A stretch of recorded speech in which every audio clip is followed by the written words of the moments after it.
اس رمضان المبارک میں خاص کر کے ہمیں ان چیزوں پر توجہ کرنی ہے۔ میری نظر میں وہ 4 چیزیں ہیں، اگرچہ ان کو اور بھی بہت ساری چیزوں پر تقسیم کیا جا سکتا ہے، اور بھی کئی چیزیں اس میں شامل کی جا سکتی ہیں، لیکن اہم چیزیں 4۔ ایک تو نماز کا پڑھنا، نوافل کا پڑھنا، رات کو قیام کرنا، سحری کے لیے تو اٹھنا ہی ہے، تو اٹھتے وقت تہجد کی نماز کو اہمیت دینا، نماز تراویح کو ذرا شوق کے ساتھ ادا کرنا، نفل کا قیام کرنا، عبادت کے لیے اپنے آپ کو تیار کرنا،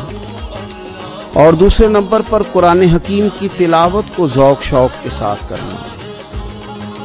اپنا محبت کا، پیار کا رشتہ قرآن پاک کے ساتھ مضبوط کرنا، اور تیسرا کثرت کے ساتھ استغفار پڑھنا، اپنے مالک سے اپنے گناہوں کی معافی مانگنا، آئندہ گناہ نہ کرنے کا عہد کرنا، اور چوتھا دعائیں مانگنا۔